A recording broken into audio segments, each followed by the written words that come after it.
Hi, this is Marianne from Quilting with Marianne, and today we're going to talk about the Botanical Park Block of the Month, and this is block number 3, or month number 3. So, by now,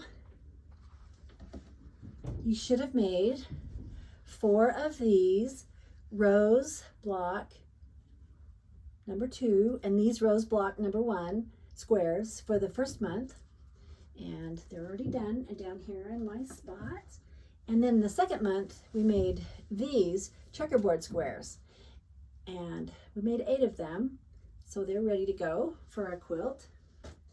And today, we're just gonna make 1 block, and it's the center. It's called the blooming center, and it's right here. So this is the 3rd section, and that's what we're doing today. All right, so go to page number 3, which is the one that we used for this 3rd section. And we're gonna go and find fabric number 4, which is this one here. And we cut 4 2-inch by 5-inch strips out of fabric number 4. And then fabric number 5 is this color. And we cut 1 4 3/4-inch square, but then we're gonna cut that on the diagonal twice so that it makes 4 triangles instead of just 1 square. And we're going to use these for flying geese blocks. So we're going to cut it that way. And then we'll lay it out again. And cut it the other direction also. And we'll set these aside for flying geese blocks that we're going to make in a little while. Okay, the 3rd fabric we're going to use is number 6. And 6 is this kind of peach color with the flowers on it. And you cut 1 strip that's 2 inches by 9.5 inches by 9 inches. And you cut 8 2.5-inch squares. And then we cut 2 of these 2 7/8-inch squares. And we actually also cut them on the diagonal once. So we're gonna just cut 1 diagonal cut. That one, and those will also be used in our flying geese. All right, and then we come to fabric 8, which is this green one, and we do a 3.5 by 9-inch strip of the green. We do 1, I think it's a 2 5/8-inch square, yes, and then 4 of the 2-inch squares also. And then fabric 12 is this burgundy color. And these are all on the fabric key that's on this instruction page that came with your kit. But I like to lay them out and put the number on what they are so it's easy for me to remember what I'm looking for. All right, so we're to fabric 12 and we cut 4 3.5-inch squares. So there's 4 of this size of square. And then we cut 2 of the smaller 2 7/8-inch squares. And then we cut them in half diagonally like we did the others. And then we also cut 2 2.5-inch squares of this color number 12. Okay. And then for fabric 13, which is this deep purple, which is one I really like. I'm glad we get to use it this month. It's one of my favorites. We cut 4 2 by 3.5-inch strips. So 4 like this, and then 2 2-inch squares for that one. And once we have them all cut, then we're all ready to start putting the block together. So the first step is we're going to sew these 2 9-inch strips together. Number 6 to number 8. So we'll put them together like this and put our pins in there. And for this type of project, these are my favorite pins because I like the part that's easy to hold on to and easy to pull out. And these, if you have to sew over pins or sew right up to them, these are some of the best to use. And in this project, there's some corners that we have to match that are hard to match. So I like to be able to sew up and clear over my pins if I need to. So these are the magic pins. They come in a few different colors. And that's what I like for this project. So now I would take this to my machine and sew these strips together right here. Then after we do that, you have a long strip that's these two colors. And off of that strip, we're going to cut 4 2-inch sections.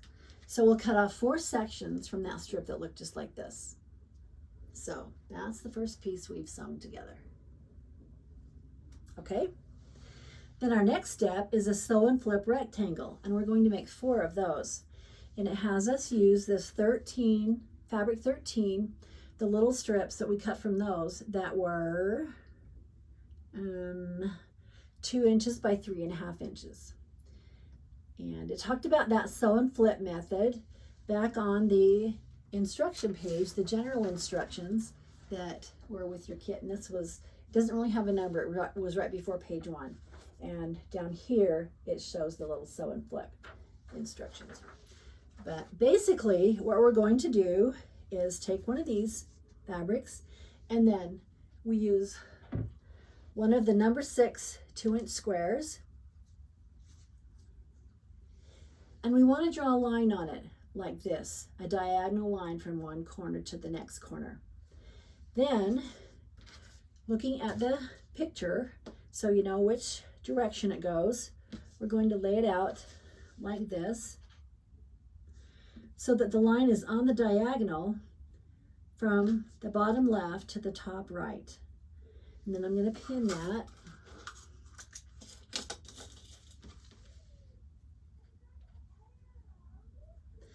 Like this.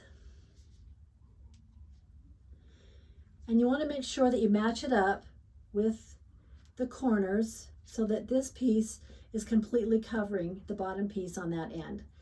Then take it to your machine and sew right on the line. If you're really good at it, you could sew one thread farther to the corner than on the line, so that when you flip it,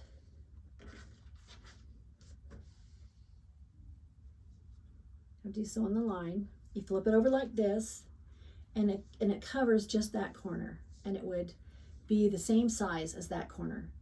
And then when you do that and you press it and you know it's right, then we can cut away the underneath layers, because we don't really want that bulk in there.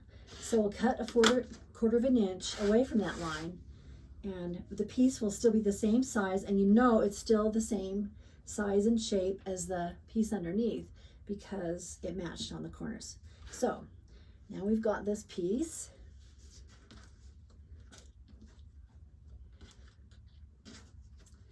And the next thing we want to do is sew the green, one of these green 2-inch squares, fabric number 8, to the top of this.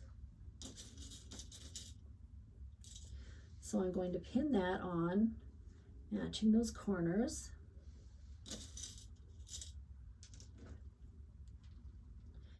And then I'm going to go over here to my machine and just sew that together really quick. So now this piece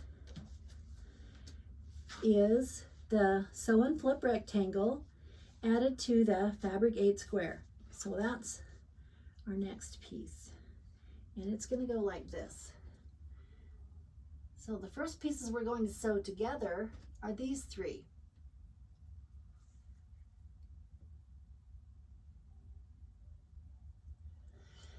And we're going to make 4 just like this. We're going to sew these seams together and make 4. And on the pattern, it doesn't tell you which way to press them, but I found that what works the best is to press them both away from this. So you press this seam toward the center and this seam toward the plain piece on the end, and then they'll match together better in the end. All right, and now we're ready to make our flying geese. So the base of these flying geese was this green, the lighter green, that's fabric number 5. We cut that triangle together. We cut the square apart and made 4 triangles. So, and we've also cut the fabric 6 2 7/8 inch squares in half once on the diagonal. And these are what we're going to use to do the first step of our flying geese. So this is a 3-color flying geese. So the first thing we're going to do is sew this fabric to the base, which is the green, and then we're going to flip it back like this. And you'll notice that you match the bottom and you match this angle with the long side of the smaller piece, and then sew a careful 1/4 inch seam across this top. And then when you fold it out, it will look like this. And then the next part we're going to add is the burgundy, and that's the same block size as the peach. And you do the same thing. You match it up to the left side and do a 1/4 inch seam. And now this time it kind of goes up higher to match there. And you'll see that we have a flying geese unit that now looks like this. Okay. So this is one that I've pressed. And this is actually quite an oversized flying geese that we're going to use. And they've made it that way so that we can trim it down and make it perfect. So there are several trim down tools that you can use for flying geese. I used to use the Fit to Be Geese, but then you kind of have to do it all 4 directions and line up the lines. And I found that this one works a lot faster for me. I like the wing clipper from Studio 180 Design. And it kind of has these X's up here that you can match. So I'm going to make this geese a 2 by 3.5, I believe. Yes, 2 inches by 3.5 inches. So it's going to end up this size here on this line. This is the 2 inch and 3.5 inches. So the first thing I want to do is line up the V on the top. So it's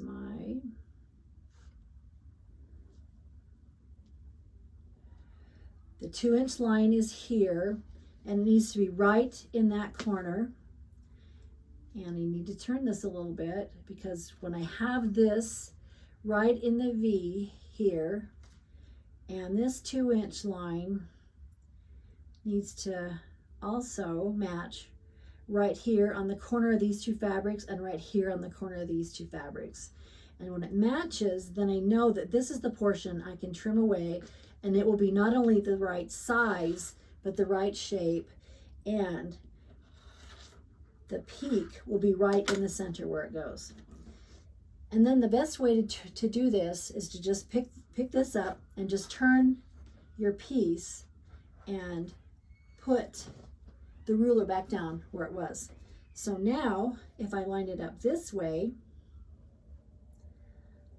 on the 3.5 by 2 inch line, so here's my 2 inch line now, and since this is already cut, this 2 inch line will be right on the edge, and this 3.5 inch line will be right there, and these 2 lines will intersect right there at my V.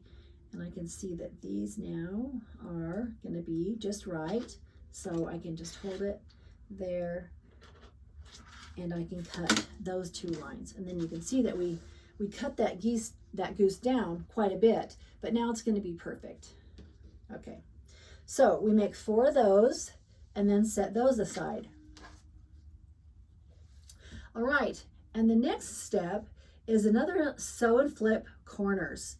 So now we're going to use these darker burgundy pieces here and some more of our 2 inch squares. So first we're going to get some of these out, and then we need to draw lines on our squares because they're going to be another sew and flip. So I wanted to show you on these small pieces like this. I really like to use them on a sandpaper board because we want to make sure that we get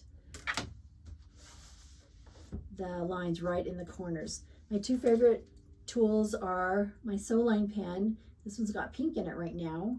and just a plain 5 millimeter leaded pencil and mechanical pencil. And so I want to take a ruler and I want to do it on my sandpaper board so that when I draw a line from corner to corner, the fabric underneath won't shift. I hate it when that happens, and it happens to me all the time. But if I do it on my sandpaper board, I can make it work without it moving. And this is one I've just had forever. I can't remember where I got it, but it was a long time ago. But now I've found these sandpaper boards that do the same thing, made by Jen Kingwell. So they're on my website or wherever, or there's other types probably, or you can make one with 1000 grit sandpaper. That's what that is. So we are going to draw lines on those, and you want to make sure that you have this lined up the same way it is on your picture. So we're going to lay this out like this, and we want this line to go across this direction. Okay. And I'm going to pin that on there.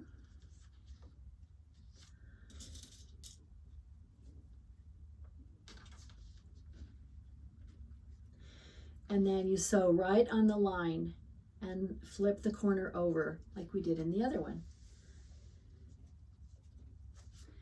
And it will look like this.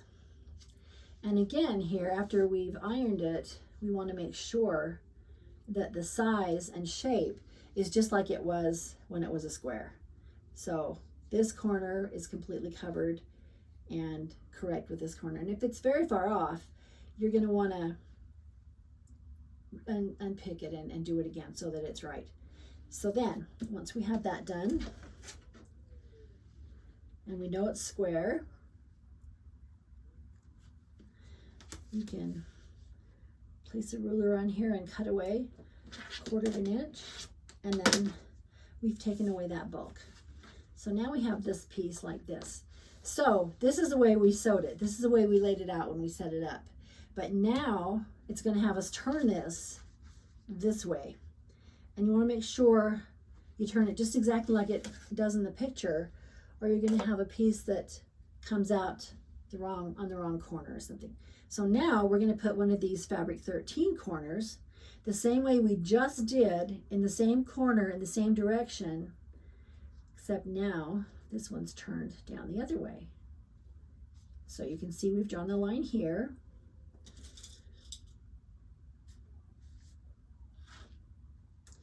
And if I sew this one on, matching up those lines and corners just right, and then they'll cross right in the center here. And after I sew that, it's going to look like this. And now we have to make sure these match pretty close.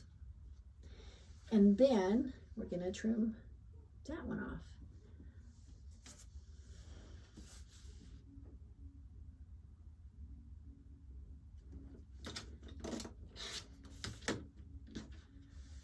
Okay, so we also want to make 4 pieces that look like this.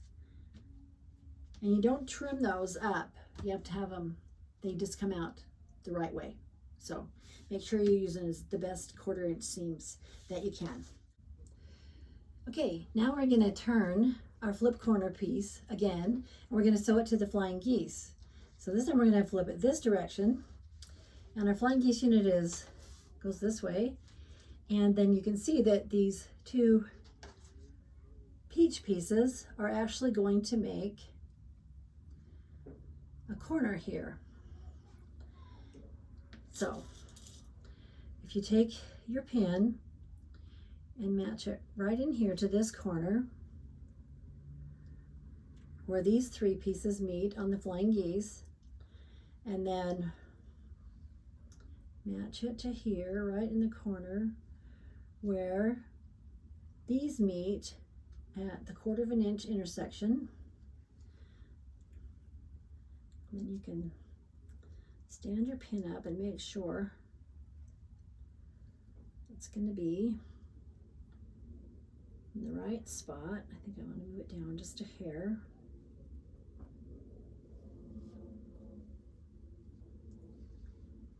Okay, so that's where I want those to meet. So while I have that pin there, I'm going to put a couple of other pins on the side so that when I take the standing pin out, those corners will all remain in the same spot. And then on my Bernina machine I'm using today, the 1/4 inch foot does not have a guide along it, so I can actually leave pins in if I want to sew along, and I kind of like to do that on these to where I want to have it match just right. So I will sew that and then I'll come back. If you have a machine that does have the 1/4 inch guide that's kind of standing up, you need to pull it out, pull the pins out just before you get to them. Okay, so now I'm going to go to my machine and sew this and be right back. And now I can take these 2 pins out and open it up and hope it sort of matches. So that's how it will look. And when you press it, let me see if down is what I figured out seems to be the best way to press it. So we'll press this one down like this so that the seam from the flying geese is pressed down into the sew and flip corner section. So now we're going to make 4 of these to go with our block. And then after that one, we're going to do the center block, and that's the last piece we're going to need to do. So this is where we take this 2.5 inch square of fabric number 8, the green, and the first thing we want to do is, maybe you can press it, but it's good to just finger press it because then it's not too stiff. But we want to know where the centers are on all the sides of that block. So if we kind of finger press it like that, then our block has lines on it that we can see. Okay, and then we get the fabric 12. We had 2 of these blocks of fabric 12 that were 2 7/8 inches, and we're going to cut them in half on the diagonal, and then we're going to press them together right from the point, so then we know where the center is on the long line of those. Okay, then we can take these pieces and match the centers and pin them right there at the center.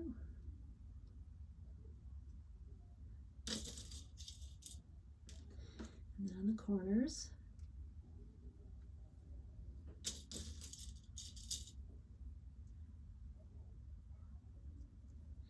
And then you can see that that overlaps quite a bit, and that's the way it's supposed to be. So we can sew that one. If you want to, you can pin both of them on at the same time and then sew them both. But that's how they go and how they match up on those corners, okay? And then after you sew that, it's going to look like this with your seams here.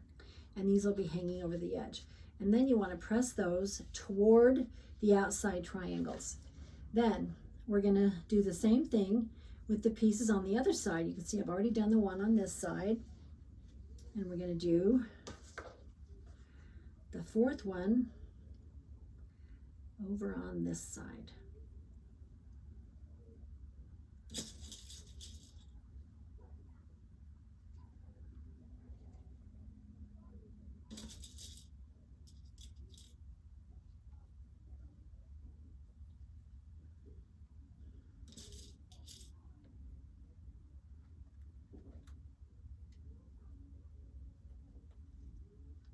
Okay, so I'm going to go to my machine and do a 1/4 inch seam there, and then I'll be back.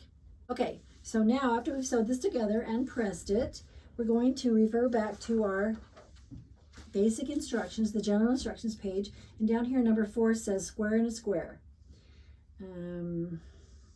So it kind of tells how to make it first. Square blocks as instructed, making sure to leave 1/4 inch seam allowance on all 4 sides. Okay, so we want this block, it's going to be 3.5 by 3.5 inches when it's finished.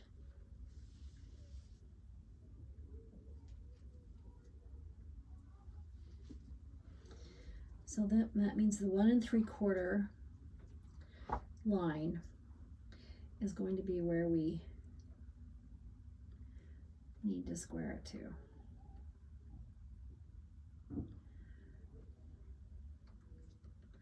So if we make this edge the ones here, and the 1 3/4 inch in is going to be this line here, and I also want to put that point on there because that shows me a 1/4 inch seam allowance. Then I need to match this point up here also. Then we can see here on the outer edges, that's about at my 1 3/4 inch line. This one is shorter, but we still have some to trim off, so that'll work because we're trimming it up. So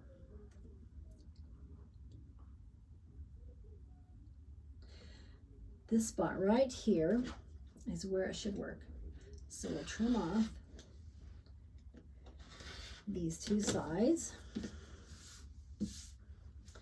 And then we'll do the same thing over here. Now we can actually put this at the 3.5 inch line because we've already cut that to be correct. Then we need to make sure we have our 1 3/4 here and that line is there, so we know we have a 1/4 inch seam. And the same thing over here. And it looks like that's matching up pretty good. So we're going to go ahead and trim that off there. And then we have our center square completely finished. Okay. And we have 4 of these blocks and 1 center square. And we have 4 of these blocks. So now we're going to arrange them. Okay, so I previously put some of these pieces together. So we need 4 of these. And on these end blocks, like this, like we've completed, that's the flip corners and then the flying geese. You see we have 1 of those between each of these 2 corners for the top and the bottom rows. And then for the center row, we're going to have this square and a square that we did. And then on either side of that, we'll have 2 more of these flip corner and the flying geese. So it'll look like this. The flying geese is out. You can see then how that finishes this corner and here. So I'll sew this together and then we'll look at those 2 pieces together. I'm going to match up these corners again, so I make sure that if I put a pin straight through this,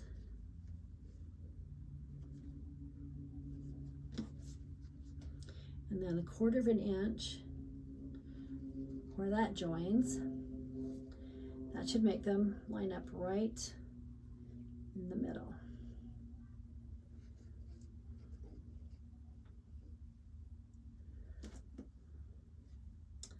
So then I can put some pins on either side of that to hold those in place. And I'll put some pins at the corners. And I'm going to go sew this together. And then I'll sew this one on the other end so we can see how that center row is going to turn out.